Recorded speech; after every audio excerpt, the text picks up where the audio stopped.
Today, I'll show how to restore an old corroded aluminum engine cover or valve cover and turn it into this. Here's the V6 and the $350 Acura Legend that I've been restoring on the channel. Everything looks pretty good in here except for this aluminum intake cover. This thing's an eyesore. The original paint is bubbling up and there's plenty of corrosion on the aluminum. So let's make it look like new again.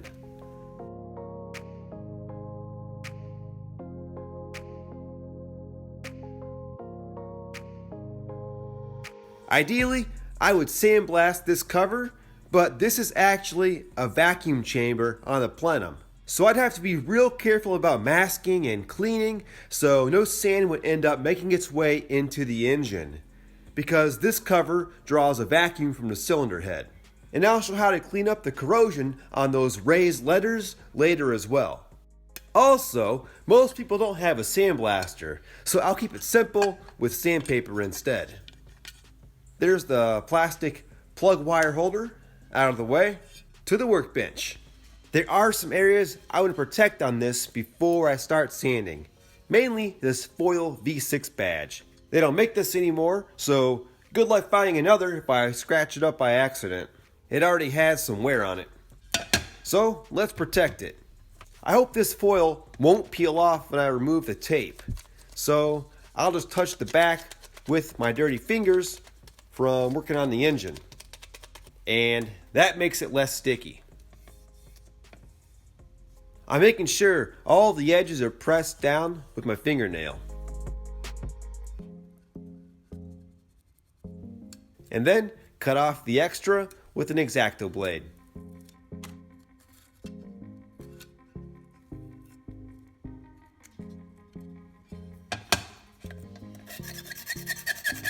Look how easily this paint is flaking off thanks to the corrosion under it. Aluminum doesn't rust like steel. Instead, it corrodes on the surface. But the corrosion will creep under paint and bubble it up just like rust does. So first, I'm knocking off all the loose paint. And I'm not even putting much pressure on the blade. This way, I don't clog up my sandpaper right away. Now it's time to sand. This is 80 grit paper. I'm using a sanding block for an even sanding surface. Blocks are flat, whereas fingers and hands are rounded. So blocks are better at evenly sanding a flat surface, like this cover. I better put some tape on this nipple here so I don't scratch it up or get sanding dust in it.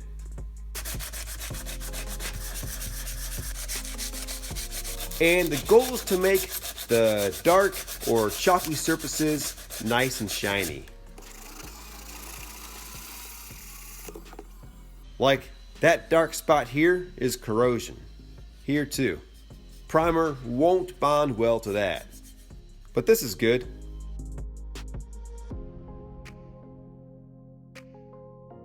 I'm using my fingers behind the folded 80 grit paper to reach some of the areas that are too small or detailed for the sanding block.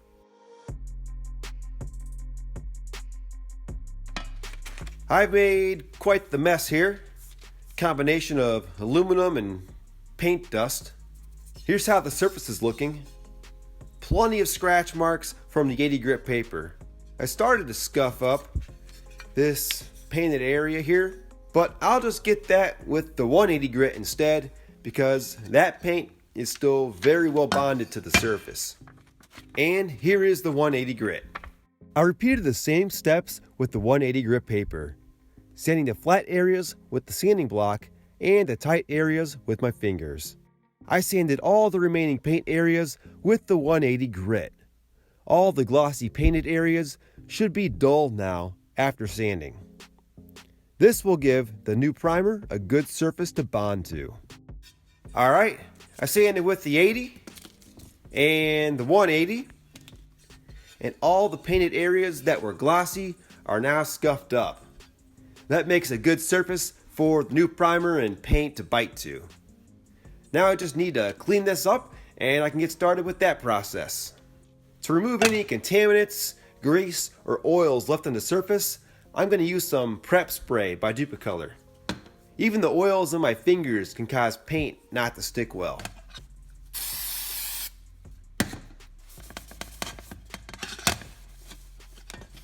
Make sure to get in all these recessed areas.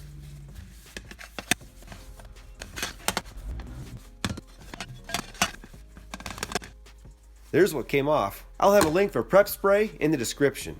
Now because this does go on the engine, it's going to see some heat. So I have some engine enamel primer, and it withstands heat up to 500 degrees. It's a perfect day to paint outdoors.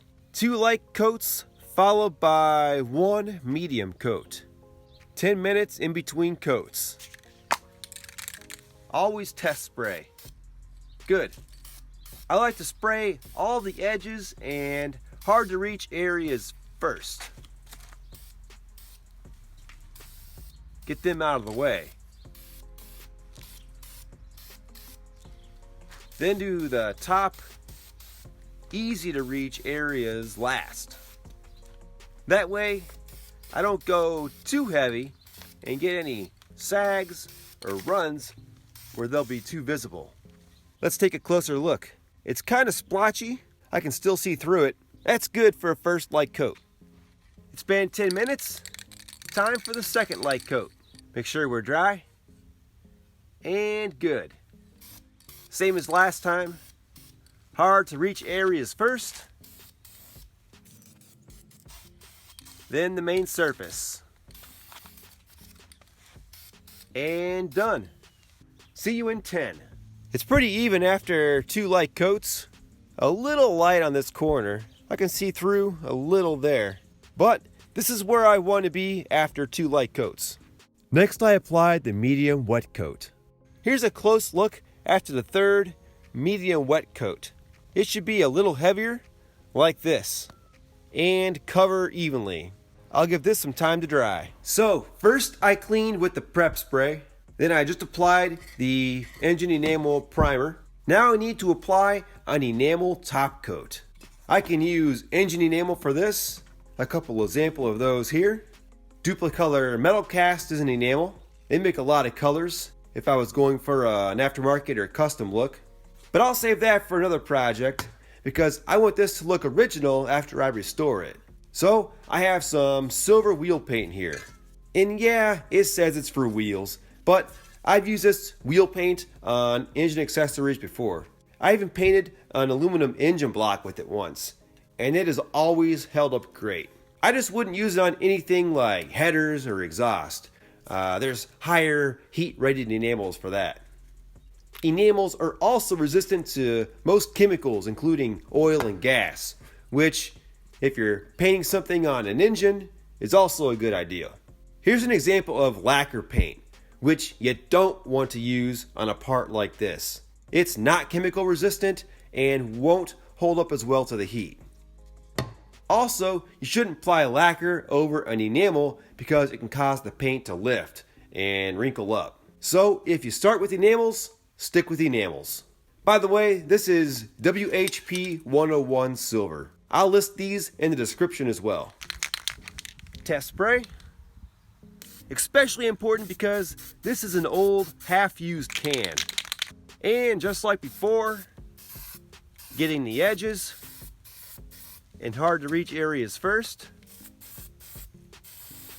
And I've got this on some blocks of wood so I can reach the edges better. Then an even coat on the surface. And that's good for a first coat. Here's the close-up.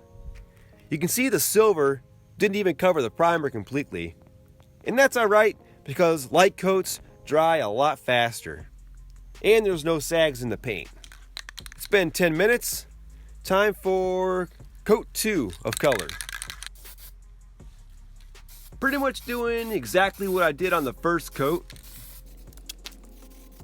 Keeping it light. The next coat is going to be the wet coat.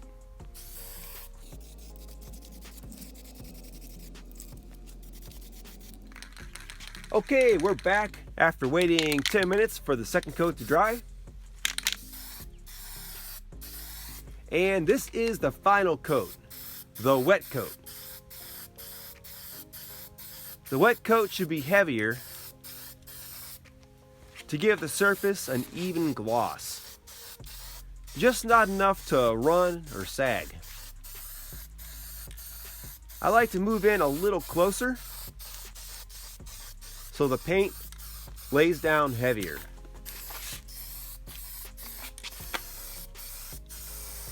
Being farther away works better for the light coats.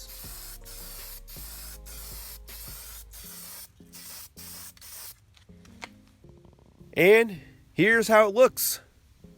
Look at that smooth gloss. It's still wet, so it will dull up a little bit once it dries. I'm not gonna clear coat this because it wasn't that glossy from the factory, but if I did 2 to 3 coats of clear, it would still look really glossy like this once it dries. But I'm just gonna let this dry as is and show you how it turns out without the clear coat, to give you a comparison. It's been about 15 minutes since the wet coat of color, so it's pretty dry now. I want to remove the masking tape while the paint is still a little soft, and that will help prevent the paint from chipping. I can still scratch this with my fingernail, so I have to be really careful here. Nice and slow. Notice the paint comes apart easily where the tape is tearing, because it's still soft and not fully cured.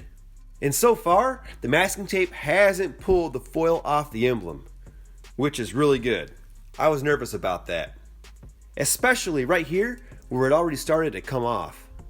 Oh man, I got a tiny piece right there. It started to lift up. I really do wish they made a replacement badge for this cover. You can see the plastic underneath there. I'm really amazed the foil hasn't flaked off completely by now. If anyone knows where I can get one of these, or a good way to refinish this one, please let me know in the comments. Otherwise, this cover is looking about like new. I'm going to leave this in the warm sun for an hour to help it cure, and then I'll see how it looks installed on the engine.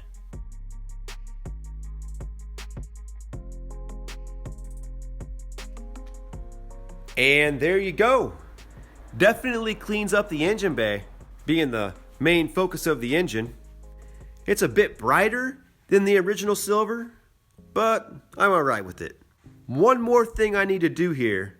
I need to clean up the corrosion on these letters and really make them shine. I have some 220 grit sandpaper. Just gonna wrap it around this wood block. I need a small block with a hard edge because I don't want it to rub on the paint. And watch as the letters in the valve cover clean up. There's the corroded aluminum that I'm sanding off. And just keep switching to different sides of the paper as it gets dull or dirty. Here's a quick preview so far.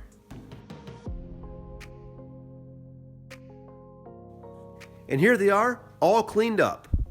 This only took about a minute to do, and it really complements the fresh engine cover. If you have any questions, let me know down in the comments. I read them all. Consider subscribing for more how-to videos and project vehicle updates here at the 6th Gear Garage. Thanks for watching.